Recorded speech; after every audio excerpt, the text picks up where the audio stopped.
Hey, it's Mark Lanier with your video thought for the day. All right, this is checklist number 3. This is the third day of the week, Wednesday, and it is, not counting Sunday, third day of the video thoughts for the week. And more importantly, if you missed day 1 and day 2, checklist 1 and 2, you can find them on YouTube. But you need to go back and look at them because this is like still part of building up who we are in God and our efforts to try to become more like Him, but also in a sense, our efforts to become more like we should be. So with that, we started out with kindness, and then we did an acts of service or serving yesterday. Today is day 3, Thanksgiving.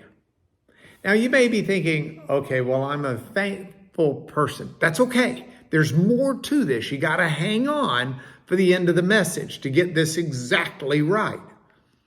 You see, Thanksgiving is one of the most important parts of our mindset, our attitude, our psyche. When we are thankful, our brain starts functioning in a different way. You're familiar with the expression of people who see a glass half empty or half full, those who are excited and optimistic and those who are fearful and full of dread. Well, part and parcel of those attitudes is an attitude of thanksgiving.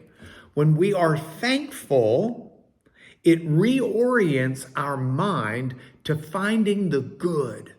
Finding the good in people, finding the good in situations, finding the good in our lives and in our hearts, finding the good in God, finding the good in relationships, finding the good everywhere. We better do that when we are expressing thanksgiving. Now, did you know, way back in the days of Moses, when God gave the Israelites His laws on Sinai, God had them specifically make sacrifices of thanksgiving. They were told how to make an offering of thanksgiving. In other words, they weren't just being thankful with their attitude and with their words even, but they were offering, they were taking actions to express that gratitude.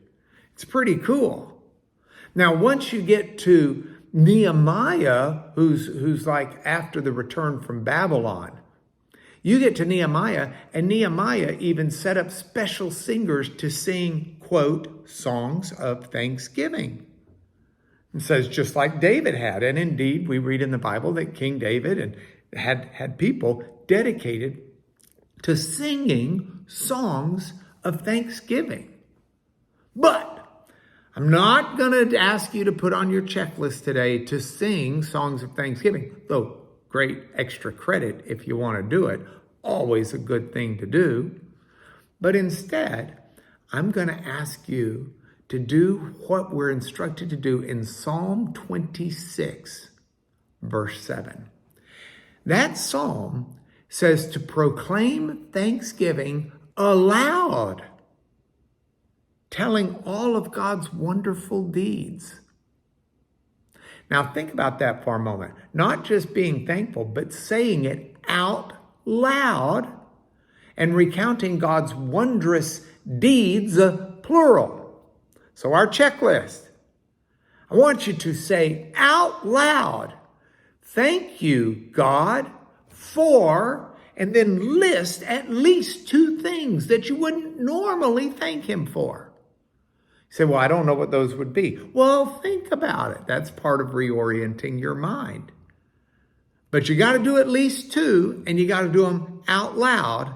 That's your checklist number 3. That's your video thought for today.